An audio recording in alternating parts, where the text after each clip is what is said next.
दोस्तों आरती अंजलि अवस्थी के आज के एपिसोड में आप लोग देखेंगे कि चंद्रभान ठाकुर को आरती वहां से बोलती है कि अब आप यहाँ से चले जाइए। चंद्रभान ठाकुर राघव राजपूत को सुनाते हैं। वो बोलते हैं कि आपने तो गिरगिट की तरह रंग बदल लिया, लेकिन ये सब कुछ करने से आपका पाप नहीं धुल जाएगा। आपने भी तो हमारे साथ में बहुत सारा पाप किया है। जिसके बाद वो लोग वहां से चले जाते हैं। दूसरी ओर देखते हैं कि अंजलि और वेद दोनों गणेश अवस्थी को लेकर प्राइवेट हॉस्पिटल में पहुंचते हैं और वहां पे बोलते हैं कि इनकी हालत बहुत ही खराब है, आप इन्हें एडमिट कर लीजिए जल्दी से।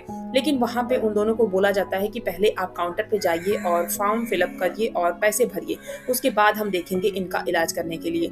ये सुनकर अंजलि गुस्सा होती है और डॉक्टर का ही कॉलर पकड़ लेती है, ये बोल के पहले इनका जान बचाना जरूरी है या फिर तुम्हारा फॉर्म फिलअप करना और पैसा जमा करना।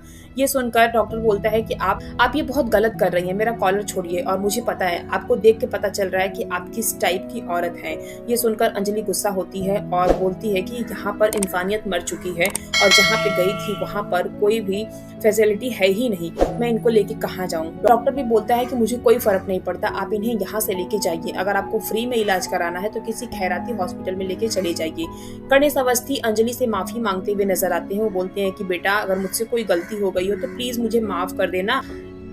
अंजलि गणेश अवस्थी के पास जाती है और वो बोलती है कि पापा आपको कुछ नहीं होगा, हम आपको कुछ नहीं होने देंगे। तभी यहाँ पे सादिका राजपूत आ जाती है और वो बोलती है कि पैसे का इंतजाम हो गया है, आप इन्हें एडमिट कर लीजिए, इनका इलाज करिए। ये सुनकर अंजलि बोलती है कि पैसे कहाँ से आए हैं। सादिका राजपूत बोलती है कि ये मत भूलना कि ये सिर्फ तुम्हारे पापा नहीं बल्कि रानी मौजमदार के पापा हैं और इनको बचाना तो बहुत जरूरी है, क्योंकि जब ये बच जाएंगे उसके बाद ये राघव राजपूत हाउस में रहेंगे और तो और ये गिनी के लिए केस लड़ेंगे, वो भी तुम्हारे खिलाफ। अंजलि मना करती है। वो बोलती है कि मेरे पापा का 2 नंबर के खैरात के पैसे से इलाज नहीं होगा। लेकिन वैभव राजपूत बोलते हैं कि अगर इनकी मौत हो जाएगी तो उसका जिम्मेदार तुम ही होगी। तभी पद्मा का फोन आता है। पद्मा बोलती है कि वकील दीदी क्या हुआ, चाचा जी एडमिट हो गए ना।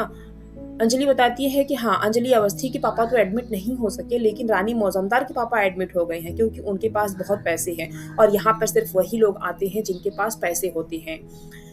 अंजलि वहां से निकलती है और बस्ती में पहुंच जाती है। वो राघव राजपूत के पास जाती है और वो वहां पे उनसे मिलते ही रोने लगती है। राघव राजपूत समझाते हैं। वो बोलते हैं कि एक बेटी रो सकती है लेकिन मेरी बहू नहीं रो सकती है, तुम कमजोर नहीं पड़ सकती हो। पैसे मिल गए ना, हम लोग का तो जरूरी इस टाइम पैसे मिल गए ना, हमारे लिए तो जरूरी यही था कि गणेश अवस्थी अच्छे से ठीक हो जाएं। अंजलि बोलती है कि पापा तो ठीक हो जाएंगे, लेकिन उन लाखों लोग का क्या जो इस बस्ती में रहते हैं, उनका क्या होगा? अगर वो बीमार पड़ेंगे तो वो कहाँ जाएंगे, उनका इलाज कैसे होगा? क्योंकि उनके पास भी तो पैसे नहीं है।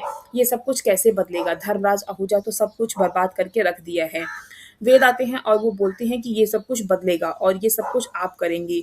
आपको धर्मराज आहूजा को टक्कर देना पड़ेगा और उसको दिखाना पड़ेगा कि उसकी क्या औकात है। फिर यहाँ पर युवराज का फोन आ जाता है। युवराज बोलता है कि ये सब कुछ देख के कैसा लग रहा है।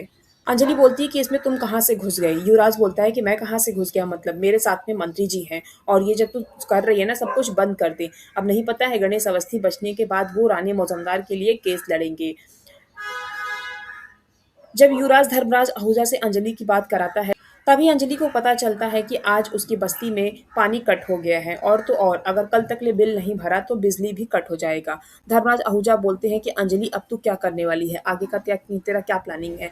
अब तो बिजली और पानी भी बंद हो चुका है, तो क्या तू धरना देगी, क्या तू सबसे लड़ेगी? अब दोस्तों आने वाला एपिसोड में ये देखना काफी इंटरेस्टिंग होने वाला है कि जो वादा अंजलि धर्मराज आहूजा से की है उसको कैसे पूरा करेगी। आपको क्या लगता है कमेंट बॉक्स में जरूर लिखना। चैनल पे नए हैं तो सब्सक्राइब करें।